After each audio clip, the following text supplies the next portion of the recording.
Welcome to Choose Better Living, where we come together to talk about books and subjects that leave a deep and lasting echo in each of our memories. When we talk about success, we often think of three basic factors: motivation, ability, and opportunity. In other words, success is commonly seen as the result of hard work combined with talent and a bit of luck. This way of thinking is not wrong, but it is not complete.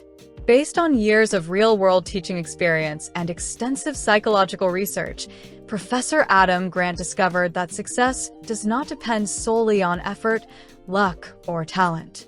There is another powerful factor that plays a major role in determining long-term success, yet very few people are consciously aware of it.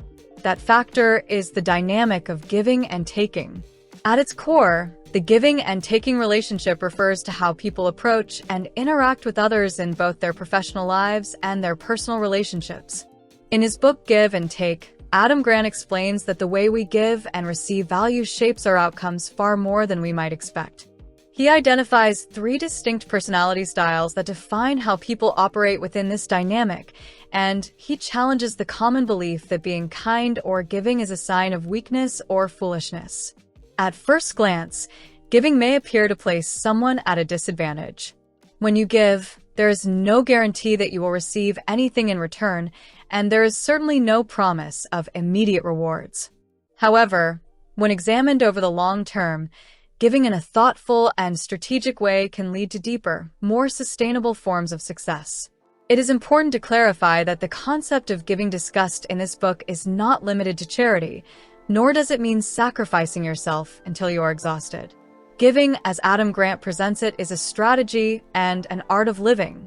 It is a mindset that requires practice, especially in a society where many concepts related to success and value are often misunderstood or distorted. To understand why helping others can lead to success, we must first understand the nature of the giving and taking relationship. According to Adam Grant, there are three primary types of people within this framework. The first group is givers. These are people who are willing to help others and create value for those around them. They give freely, without constantly calculating what they will receive in return or how much it will cost them. The second group is takers. Takers focus primarily on maximizing their own benefits. They help others only after carefully weighing the costs and benefits, and only when they believe the outcome will favor them. Their actions are typically driven by clear self-interest. The third group is matchers. This is the most common group in modern workplaces and society. Matchers operate on the principle of reciprocity. They believe in helping others as long as there is a fair exchange. Their mindset can be summed up as mutual benefit and equal return. These three styles represent fundamental patterns of social behavior. Each group has its own strengths and weaknesses, and the boundaries between them are often unclear. In reality, most people shift between these roles depending on the situation, their position, and the relationship involved. For example, it is perfectly normal to act like a taker when negotiating salary. At the same time, you may act as a giver when mentoring someone with less experience, or as a matcher when collaborating with colleagues. These shifts are part of everyday life. To deepen our understanding, Adam Grant poses an important question. Among givers, takers, and matchers, which group do you think suffers the most? If your answer is givers, you are correct. Research consistently shows that givers often occupy the bottom of the success ladder. Their critical weakness lies in their willingness to sacrifice personal interests to benefit others.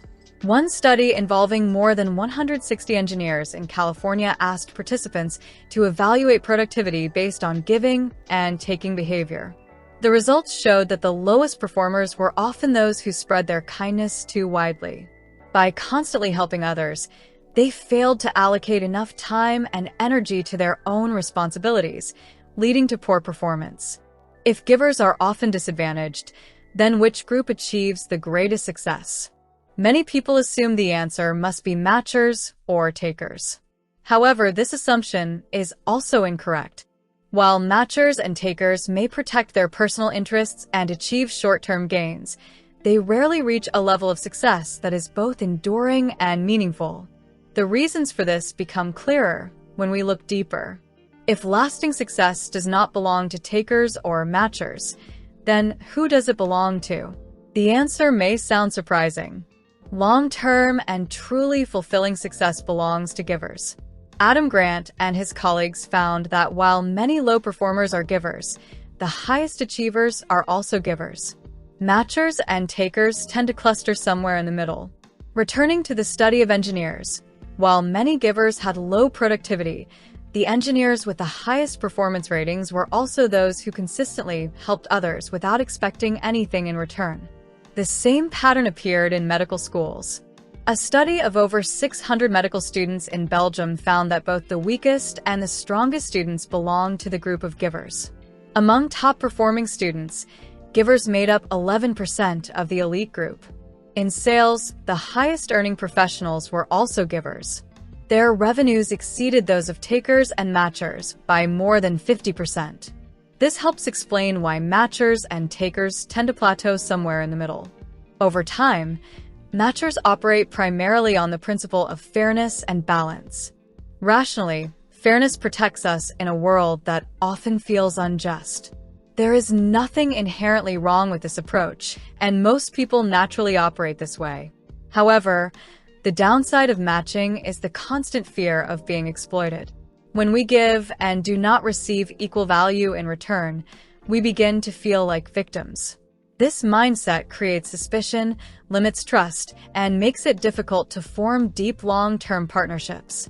As Reid Hoffman, the founder of LinkedIn, explains, matchers help others only when they believe the favor will be returned. While this makes cooperation easier with certain people, it also leads to punishment when fairness is violated. Psychologist Daniel Kahneman demonstrated this through a classic experiment. Two strangers are paired together. One person receives $10 and must decide how to split it. If the other person accepts the offer, both receive the proposed amounts. If they reject it, neither gets anything. In many cases, people rejected unfair offers even though accepting would have benefited them. They chose punishment over personal gain. This illustrates how strict adherence to fairness can cost us valuable opportunities to build relationships and grow. Success at scale often requires flexibility beyond rigid equality. Takers, on the other hand, aim to extract maximum benefit for themselves, even at the expense of others. Some achieve rapid success, wealth, and recognition. But many eventually face downfall due to greed, ethical violations, or broken relationships. Adam Grant provides numerous examples of takers who accumulated vast fortunes only to lose everything because they failed to control their self-interest. Without trust and goodwill, sustainable progress becomes nearly impossible. Despite social inequality, society still operates on value exchange. Those who create value tend to receive value. Those who pursue gain through manipulation are eventually filtered out. So, how can giving lead to lasting success? From a psychological perspective, humans are wired to give. Compassion arises naturally when we see others in need. Giving also creates ripple effects. Beyond material rewards, it builds trust, reputation, and meaningful connections. In service industries, people gravitate toward professionals who prioritize their clients' well-being. When trust is established, loyalty follows, regardless of cheaper alternatives. When you consistently give value at work, you may initially receive little beyond compensation. But over time, you build credibility, relationships, and unexpected opportunities. Often, the person you once helped becomes the bridge to your next breakthrough. Giving is risky. There is no guarantee of return. Many people have been hurt by giving too much in the past. This makes skepticism understandable. However, research by Frank Flynn shows that top performers balance generosity with personal responsibility. They protect their time, set boundaries, and help sincerely within their capacity. Their generosity builds networks that amplify success. Giving, when done authentically and consistently, becomes contagious. Studies by James Fowler and Nicholas Christakis show that generosity spreads through social networks, inspiring others to act similarly. The key question then becomes how to give wisely. Why do some givers fail while others become exceptional leaders? The difference lies in balance. Successful givers pursue their own goals while remaining open to helping others. They say no when necessary, but give wholeheartedly when possible. This mindset shapes character. Over time, it attracts trust, collaboration, and opportunity. Success becomes a byproduct of sustained value creation rather than calculated exchange. Those who fail as givers often neglect their own priorities and overextend themselves. They sacrifice without strategy and eventually feel exploited. The art of giving requires generosity paired with self-respect. Give sincerely, but protect your ability to perform and grow. Adam Grant introduces the idea of the 5-minute favor. Commit to spending up to 5 minutes helping others without expecting anything in return.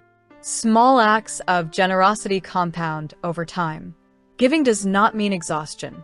It means choosing to create value beyond strict fairness. Remember, giving does not guarantee immediate return.